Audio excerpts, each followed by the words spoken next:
تم ٹھیک کر رہے ہو، یہ مشکلات مصیبتیں اس کی کوئی حیثیت نہیں. یہ اور وہ اطمینان آپ کے چہرے پہ آ جاتا تھا. وہ اطمینان آ جائے. اب ہم کوشش کر رہے ہیں کہ کم از کم وہ ایک ایسا شہر ضرور ہو جو رہنے کے قابل تو نظر آئے. پوری لال حویلی تاریکی میں ڈوب گئی، اور وہ جو پہلی لوڈ شیڈنگ تھی میرے خیال ہے پاکستان کی، ان آفیشلی لوڈ شیڈنگ. اور کریں گے وہ باتیں اپنے مہمان سے جو ہمارے مہمان کی شخصیت سے تعلق رکھتے ہوں گے. شخصیت ان کی کیونکہ سیاسی ہے، لیکن سیاست میں کمٹمنٹ پر پورا رہنا، وعدوں کو نبھانا، جد و جہد جاری رکھنا، اور سب سے مین چیز جو ہے سیاست میں ہے وہ ہوتی ہے پارٹی کو نہ بدلنا. کسی چیز میں اپنے آپ کو کوئی بڑی چیز لے کر دوسری طرف نہیں جانا، بلکہ اپنے قول اور فعل کا پکا رہنا. انتہائی مشکل کام ہے.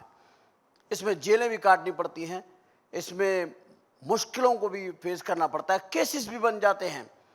مگر ہمارے آج کا پروگرام کا، کیونکہ ہمارے تمام پروگرامز کا جو کانسیپٹ ہے وہ یہی ہے کہ ہم نے سچ بات کرنی ہے، اور وہ بات کرنی ہے جو پبلک کو نہیں معلوم ہوتی. ہم بتائیں اور سکھائیں لوگوں کو کہ کس طرح وعدے نبھائے جاتے ہیں، کس طرح شخصیتیں بنائی جاتی ہیں، اور کس طرح برداشت، قوت برداشت کو پیدا کرنا بہت بڑا فن ہے، اور یہی انسان کو اوپر لے کر کے جاتا ہے. میرے آنے والے مہمان اس تمام خوبیوں سے مالا مال ہیں، بھرے ہوئے ہیں.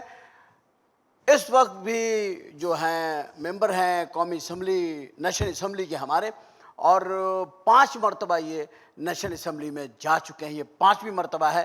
ہر مرتبہ جیتتے ہیں، اور بڑے زور شور سے جیتتے ہیں، اور اپنی ورد پہ جیتتے ہیں. بڑا خوبصورت انداز ہے ان کا گفتگو کا، بڑا کھرا بولتے ہیں، اور ہم ایسے کھرے لوگوں کے پرستار ہیں. آپ کی بھرپور تالیوں میں زحمت دوں گا. تشریف لائیں گے جناب مخدوم محمد جاوید ہاشمی.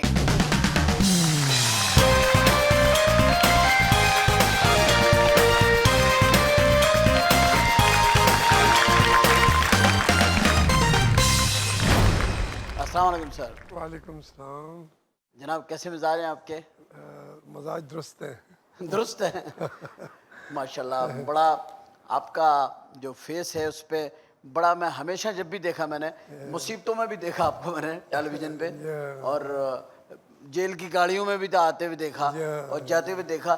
لیکن ایک بات میں نے دیکھی کہ آپ کے چہرے پہ ہمیشہ میں نے ایک اطمینان دیکھا، ایک سکون دیکھا.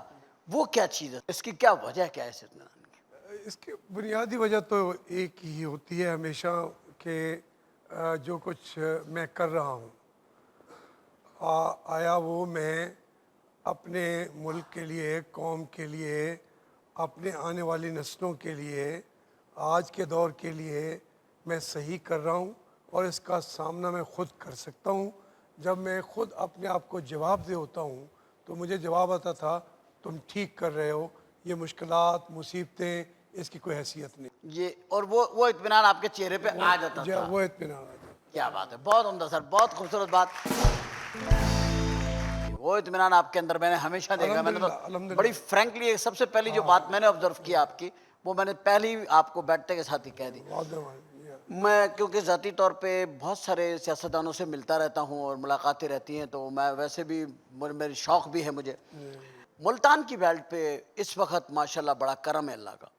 آپ وہاں سے ہیں، مخدوم محمود شاہ محمود صاحب وزیر خارجہ ہیں ہمارے، وہ وہاں سے ہیں، وزیر اعظم وہاں سے ہیں. تو کیا ایسا ہم دیکھتے ہیں مستقبل میں کہ ملتان ایک بہت ماڈرن سٹی بن جائے گا، اور بڑی سہولتیں جس کا ہمیشہ فقدان رہا ہے وہاں بھی ملتان میں، تو کیا اس وقت اس کو آپ دیکھتے ہیں کہ ہم سب کوششوں میں لگے ہوئے ہیں.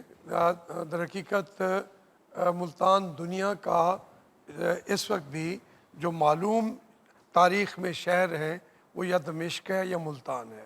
تو اس میں بہت سارا یہ پیچھے رہ گیا تھا. اب ہم کوشش کر رہے ہیں کہ کم از کم وہ ایک ایسا شہر ضرور ہو جو رہنے کے قابل تو نظر آئے. تو یہ کوشش ہے ہماری، انشاءاللہ اس میں ہم کامیاب ہوں گے انشاءاللہ. سر دیکھیں نا، وزیر اعظم وہیں سے ہیں، وزیر خارجہ وہیں سے ہیں، آپ وہاں سے ہیں. آپ سے مراد، میری بار بار آپ کا نام میں اس لیے لے رہا ہوں کہ آپ ایک موقف پہ قائم رہنے والے انسان ہیں، جو میرا اپنا تجزیہ ہے۔ اب یہ میں کوئی سیاسی آدمی نہیں ہوں، میں ظاہر ایک شوبز سے تعلق رکھنے والا آدمی ہوں اور سیاسی پروگرامز میں آتا جاتا ہوں، ملتا ملاتا ہوں، لیکن میرا اپنا نہیں نظریہ آپ کا جو کام آپ نے کیا ہے، آپ نے بھی نسلوں کو تربیت دی ہے، یہ صرف آپ کا ایسے ہم شوبز کے کوئی مزاح کے حوالے سے نہیں جانتے، آپ کی تقریباً اس طریقے سے ہمارے اپنے بچے جو ہیں وہ آپ کی ان باتوں سے سبق بھی لیتے ہیں، ہنستے بھی ہیں۔ آج جب میں ابھی آ رہا تھا ان کو پتہ تھا کہ اس پروگرام میں آپ ہیں، تو مجھے وہ کہہ رہے تھے کہ وہ ہمارا پسندیدہ لوگوں میں سے ہیں، بڑی اور مہربانی، یہ آپ کا آپ یہ محدود نہیں ہے، آپ کا بھی جو آپ بات کرتے ہیں پہنچاتے ہیں، بڑی تو مہربانی، نوازش، بڑی نوازش، تھینک یو۔ آپ نے باقاعدہ جسے کہتے ہیں ایک ایسا سیاسی محرکے جس کو کہتا ہے آپ نے کیے ہیں طے، جن میں سب سے بڑی ایک جو مجھے بات دیکھی تھی میں نے آپ کی، کہ جب آپ نے شیخ رشید صاحب کے حلقے سے الیکشن لڑا، وہ سیٹ ایسی ہو گئی تھی، ٹھک گئی تھی، پتہ نہیں کیا ہو گیا تھا وہاں، اور وہاں سے اس سیٹ کو نکالنا ایک بہت بڑا سیٹ بیک تھا، خود شیخ رشید صاحب کے لیے بھی اور ان کے حلقے کے لوگوں کے لیے بھی، خود پنڈی کے لیے بھی تو بڑا۔ پوری لال حویلی تاریکی میں ڈوب گئی، اور وہ جو پہلی لوڈ شیڈنگ تھی میرے خیال ہے پاکستان کی، ان آفیشلی لوڈ شیڈنگ ہوئی، اور ایک طرف چراغا ہوا، چراغے جلے، فتح کے چراغ جلے۔ یہ جو آپ کی جیت تھی، اور آپ میرے خیال ہے 4 جگہ سے کھڑے ہوئے تھے اور 3 سیٹیں آپ نے جیتی، صرف آپ یہ شاہ محمود قریشی صاحب والی سیٹ آپ نے لوز کی، otherwise you won 3 seats at a time جو آپ الیکشن کیا آپ نے۔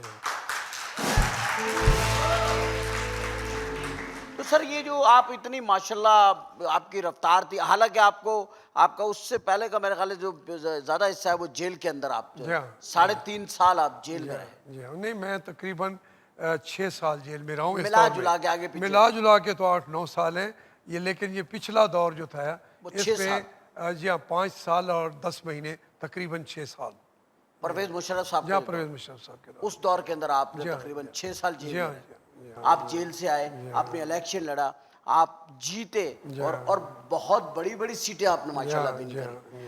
پھر آپ فیڈرل گورنمنٹ، کیونکہ آپ ایم این اے تھے اور ایم این اے ہیں آپ، تو اس کے بعد آپ کی پارٹی نے جو ہے وہ نہیں لیا، فیڈرل گورنمنٹ میں کوئی وہ نہیں لیا، تو اسی لیے ورنہ آپ اس وقت کسی بڑی اہم وزارت پہ نہیں، ہوتے۔ ہماری حکومت میں پہلے ہم شامل ہوئے تھے، اس کے تھوڑے اس وقت میں بعد میری پارٹی نے مجھے کہا تھا کہ آپ بھی وزیر بنے، لیکن میں نے کہا تھا کہ میں نے ایک جد و جہد کی ہے، میں کسی کا ذاتی مخالف نہیں ہوں، میں پرویز مشرف صاحب کا بھی ذات کا مخالف نہیں ہوں، لیکن میں سمجھتا تھا کہ انہوں نے ایک زبردستی حکومت قائم کی ہوئی ہے، جب میں نے ان سے اختلاف کیا ہے، اب میں وزارت کے لیے ان کے پاس حلف اٹھانے جاؤں، میں یہ وزارت قبول نہیں کرتا۔ کیا بات ہے،